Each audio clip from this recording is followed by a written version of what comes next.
أعوذ بالله من الشيطان الرجيم.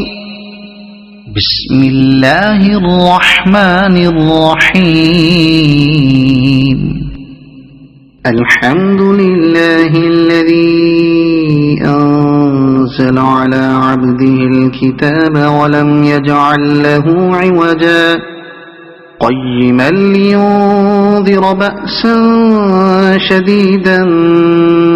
من لدنه ويبشر المؤمنين الذين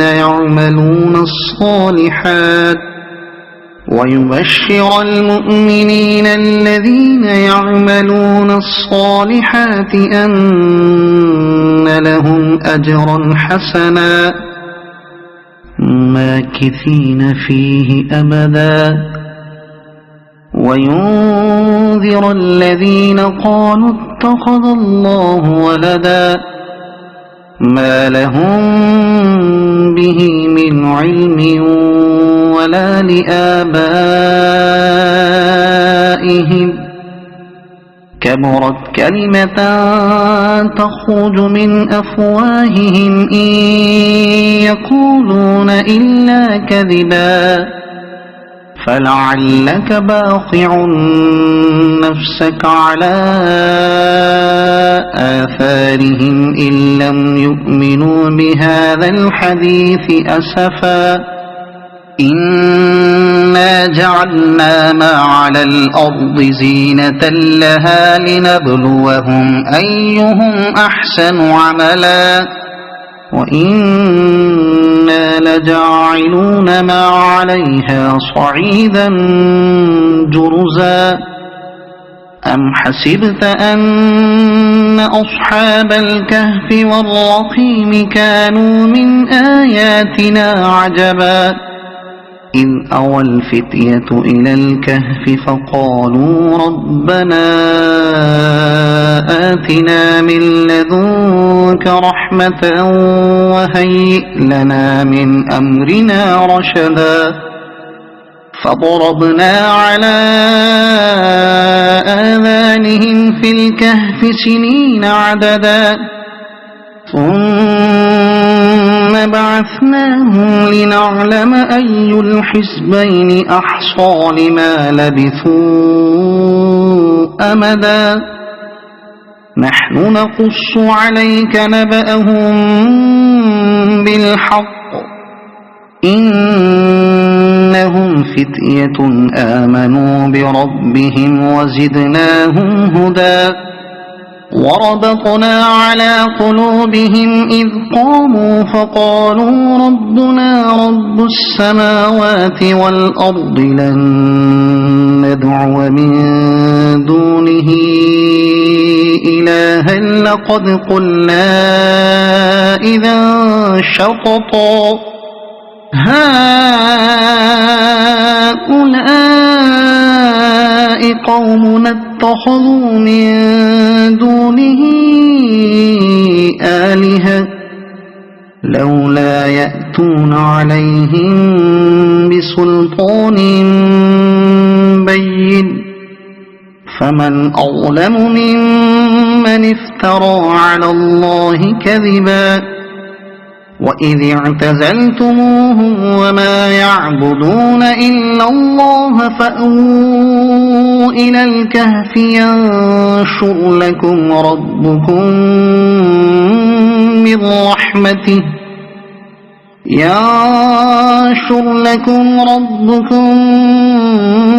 من رحمته ويهيئ لكم من أمركم مرفقا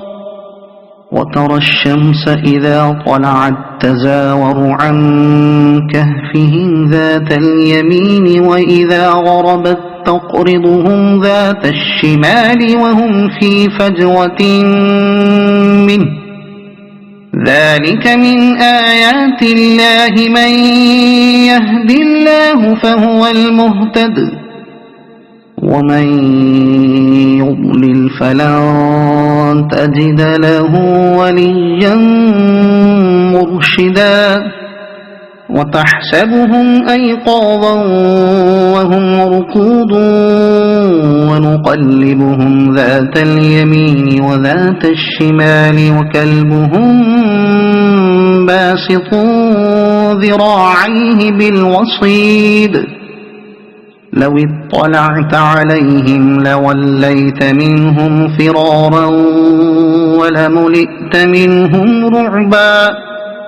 وكذلك بعثناهم ليتساءلوا بينهم قال قائل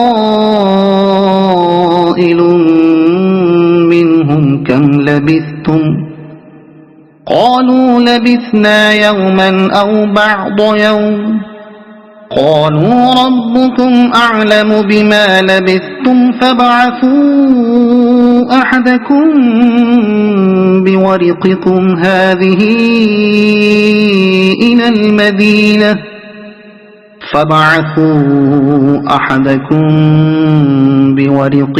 هذه إلى المدينة فلينظر أيها أزكى طعاما فليأتكم برزق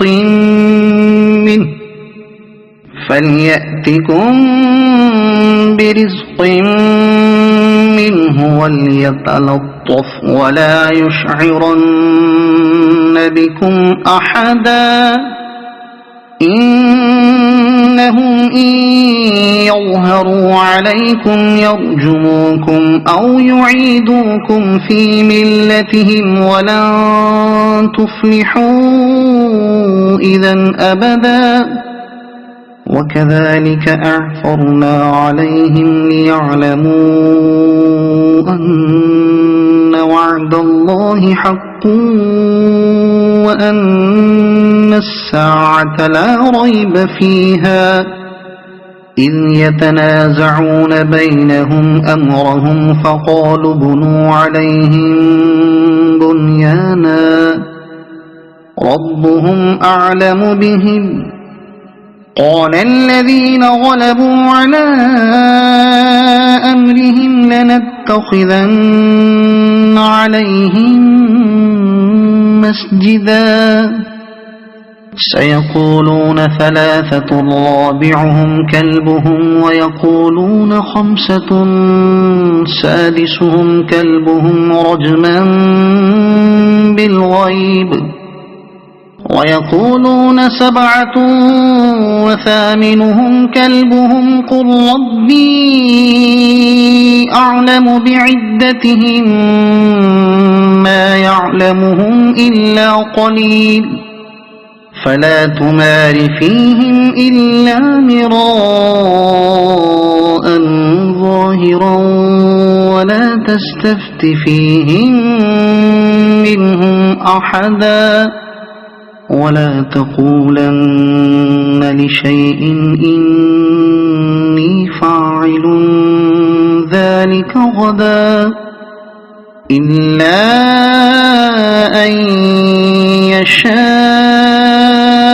الله واذكر ربك إذا نسيت وقل عسى أن يهديني ربي لأقرب من هذا رشدا ولبثوا في كهفهم 300 سنين وازدادوا 9 قل الله أعلم بما لبثوا له غيب السماوات والأرض أبصر به وأسمع ما لهم من دونه من ولي ولا يشرك في حكمه أحدا واتل ما أوحي إليك من كتاب ربك لا مبدل لكلماته ولن تجد من دونه ملتحدا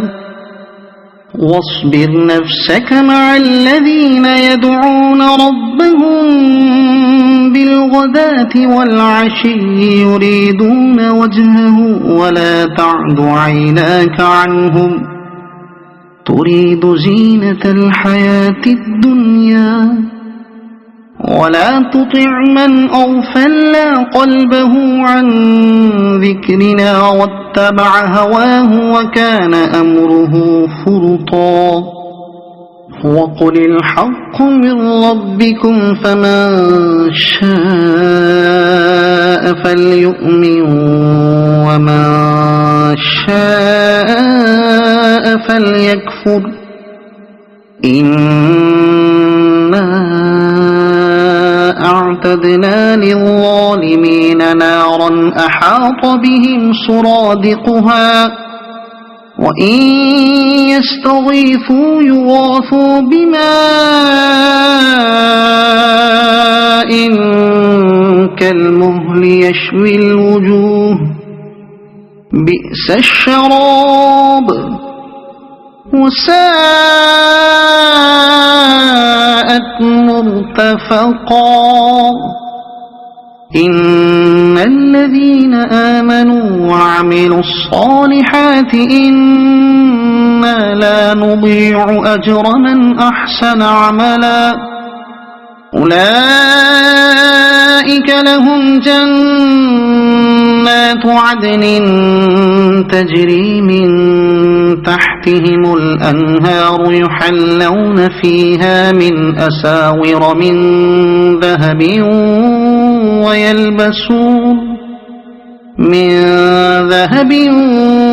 ويلبسون ثيابا خضرا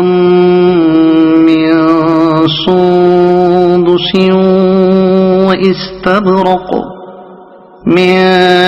سندس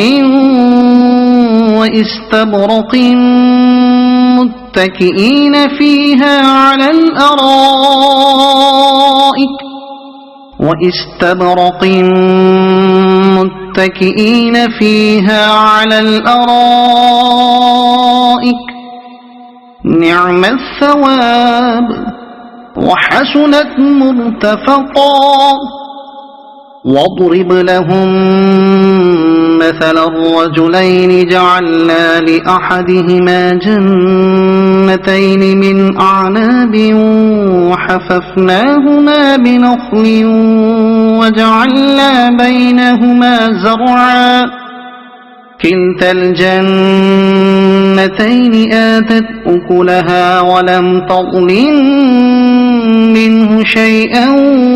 وفجرنا خلالهما نهرا وكان له ثمر فقال لصاحبه وهو يحاوره أنا أكثر منك مالا وأعز نفرا ودخل جنته وهو ظالم لنفسه قال ما أظن أن تبيد هذه أبدا وما أظن الساعة قائمة ولئن رددت إلى ربي لأجدن خيرا منها منقلبا قال له صاحبه وهو يحاوره أكفرت بالذي خلقك من تراب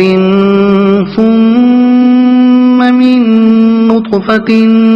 ثم سواك رجلا لكن هو الله ربي ولا أشرك بربي أحدا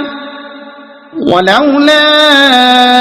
إذ دخلت جنتك قلت ما شاء الله لا قوة إلا بالله إن ترني أنا أقل منك مالا وولدا فعسى ربي أن يؤتيني خيرا من جنتك ويرسل عليها حسبانا من السماء فتصبح صعيدا زلقا أو يصبح ماؤها غورا فلن تستطيع له طلبا وأحيط بثمره فأصبح يقلب كفيه على ما أنفق فيها وهي خاوية على عروشها ويقول يا ليتني لم أشرك بربي أحدا ولم تكن له فئة ينصرونه من دون الله وما كان منتصرا هنالك الولاية لله الحق هو خير ثوابا وخير عقبا واضرب لهم مثل الحياة الدنيا كماء أنزلناه من السماء فاختلط به نبات الأرض فأصبح هشيما تذروه الرياح وكان الله على كل شيء مقتدرا المال والبنون زينة الحياة الدنيا والباقيات الصالحات خير عند ربك ثوابا وخير أملا ويوم نسير الجبال وترى الأرض بارزة وحشرناهم فلم نغادر منهم أحدا وعرضوا على ربك صفا لقد جئتمونا كما خلقناكم أول مرة بل زعمتم أن لن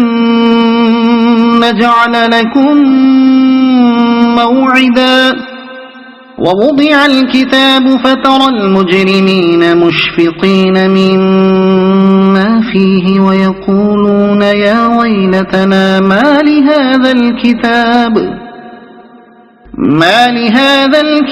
لا يغادر صغيرة ولا كبيرة إلا أحصاها ووجدوا ما عملوا حاضرا ولا يظلم ربك أحدا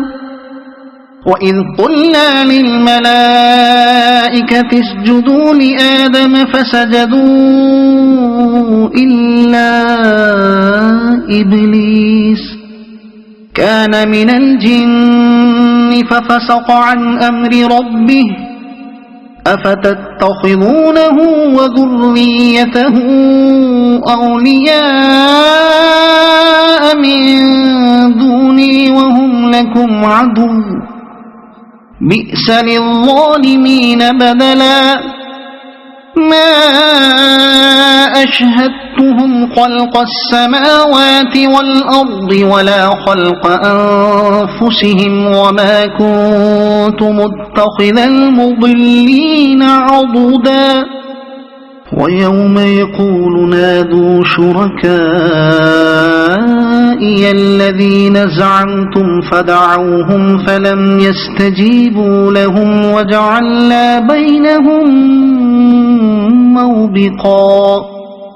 ورأى المجرمون النار فظنوا أنهم واقعوها ولم يجدوا عنها مصرفا ولقد صرفنا في هذا القرآن للناس من كل مثل وكان الإنسان أكثر شيء جدلا وما منع الناس أن يؤمنوا إذ جاءهم الهدى ويستغفروا ربهم إلا أن تأتيهم سنة الأولين إلا أن تأتيهم سنة الأولين أو يأتيهم العذاب قبلا وما نرسل المرسلين إلا مبشرين ومنذرين ويجادل الذين كفروا بالباطل ليدحضوا به الحق واتخذوا آياتي وما أنذروا هزوا ومن أظلم ممن ذكر بآيات ربه فأعرض عنها ونسي ما قدمت يداه إنا جعلنا على قلوبهم أكنة أن يفقهوه وفي آذانهم وقرا وإن تدعهم إلى الهدى فلن يهتدوا إذا أبدا وربك الغفور ذو الرحمة لو يؤاخذهم بما كسبوا لعجل لهم العذاب بل لهم موعد لن يجدوا من دونه موئلا وتلك القرى أهلكناهم لما ظلموا وجعلنا لمهلكهم موعدا وإذ قال موسى لفتاه لا أبرح حتى أبلغ مجمع البحرين أو أمضي حقبا فلما بلغا مجمع بينهما نسيا حوتهما فاتخذ سبيله في البحر سربا فلما جاوزا قال لفتاه آتنا غداءنا لقد لقينا من سفرنا هذا نصبا قال أرأيت إذ أوينا إلى الصخرة فإني نسيت الحوت وما أنسانيه إلا الشيطان أن أذكره واتخذ سبيله في البحر عجبا قال ذلك ما كنا نبغي فارتدا على آثارهما قصصا فوجدا عبدا من عبادنا آتيناه رحمة من عندنا وعلمناه من لدنا علما قال له موسى هل أتبعك على أن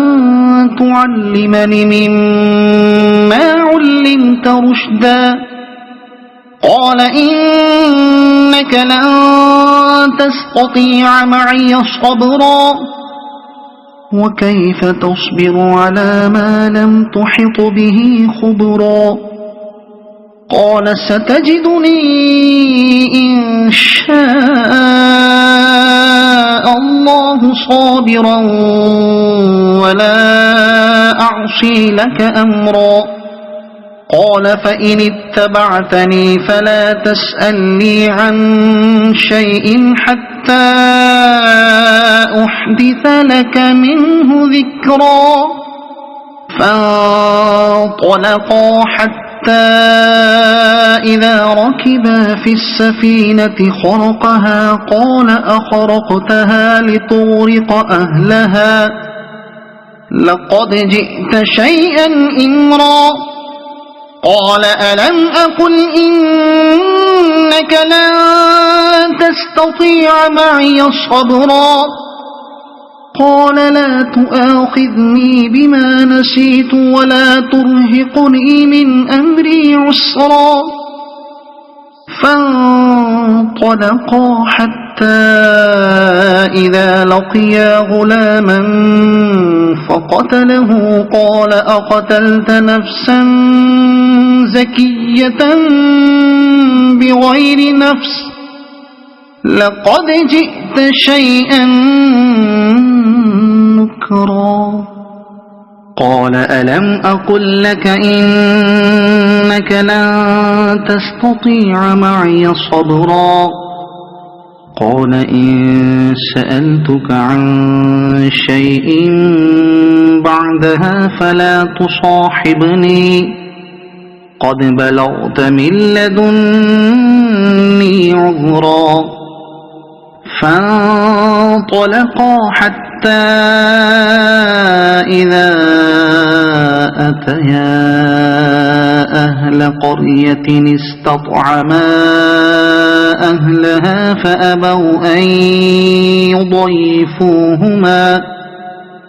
فأبوا أن يضيفوهما فوجدا فيها جدارا يريد أن ينقض فأقامه قال لو شئت لاتخذت عليه أجرا قال هذا فراق بيني وبينك سأنبئك بتأويل ما لم تستطع عليه صبرا أما السفينة فكانت لمساكين يعملون في البحر فأردت أن أعيبها وكان وراءهم ملك يأخذ كل سفينة غصبا وأما الغلام فكان أبواه مؤمنين فخشينا أن يرهقهما طغيانا وكفرا فأردنا أن يبدلهما ربهما خيرا منه زكاة وأقرب رحما وأما الجدار فكان لغلامين يتيمين في المدينة وكان تحته كنز لهما وكان أبوهما صالحا فأراد ربك أن يبلغا أشدهما ويستخرجا كنزهما رحمة من ربك وما فعلته عن أمري ذلك تأويل ما لم تسطع عليه صبرا ويسألونك عن ذي القرنين قل سأتلو عليكم منه ذكرا إنا مكنا له في الأرض وآتيناه من كل شيء سببا فأتبع سببا إنا مكنا له في الأرض وآتيناه من كل شيء سببا فأتبع سببا حتى إذا بلغ مغرب الشمس وجدها تغرب في عين حمئة ووجد عندها قوما قلنا يا ذا القرنين إما أن تعذب وإما أن تتخذ فيهم حسنا قال أما من ظلم فسوف نعذبه ثم يرد إلى ربه فيعذبه عذابا نكرا وأما من آمن وعمل صالحا فله جزاء الحسنى وسنقول له من أمرنا يسرا ثم أتبع سببا حتى إذا بلغ مطلع الشمس وجدها تطلع على قوم لم نجعل لهم من دونها سترا كذلك وقد أحطنا بما لديه خبرا ثم أتبع سببا حتى إذا بلغ بين السدين وجد من دونهما قوما لا يكادون يفقهون قولا قالوا يا ذا القرنين إن يأجوج ومأجوج مفسدون في الأرض فهل نجعل لك خرجا على أن تجعل بيننا وبينهم سدا قال ما مكني فيه ربي خير فأعينوني بقوة أجعل بينكم وبينهم ردما آتوني زبر الحديد حتى إذا ساوى بين الصدفين قال انفخوا حتى إذا جعله نارا قال آتوني أفرغ عليه قطرا فما استطاعوا أن يظهروه وما استطاعوا له نقبا قال هذا رحمة من ربي فإذا جاء وعد ربي جعله دكاء وكان وعد ربي حقا وتركنا بعضهم يومئذ يموج في بعض ونفخ في الصور فجمعناهم جمعا وعرضنا جهنم يومئذ للكافرين عرضا الذين كانت أعينهم في غطاء عن ذكري وكانوا لا يستطيعون سمعا أفحسب الذين كفروا أن يتخذوا عبادي من دوني أولياء إنا أعتدنا جهنم للكافرين نزلا قل هل ننبئكم بالأخسرين أعمالا الذين ضل سعيهم في الحياة الدنيا وهم يحسبون أنهم يحسنون صنعا أولئك الذين كفروا بآيات ربهم ولقائه فحبطت أعمالهم فلا نقيم لهم يوم القيامة وزنا ذلك جزاؤهم جهنم بما كفروا واتخذوا آياتي ورسلي هزوا إن الذين آمنوا وعملوا الصالحات كانت لهم جنات الفردوس نزلا خالدين فيها لا يبغون عنها حولا قل لو كان البحر مدادا لكلمات ربي لنفد البحر قبل أن تنفد كلمات ربي ولو جئنا بمثله مددا قل إنما أنا بشر مثلكم يوحى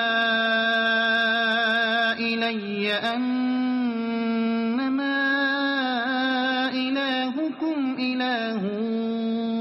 واحد فمن كان يرجو لقاء ربه فليعمل عملا صالحا ولا يشرك بعبادة ربه أحدا. صدق الله.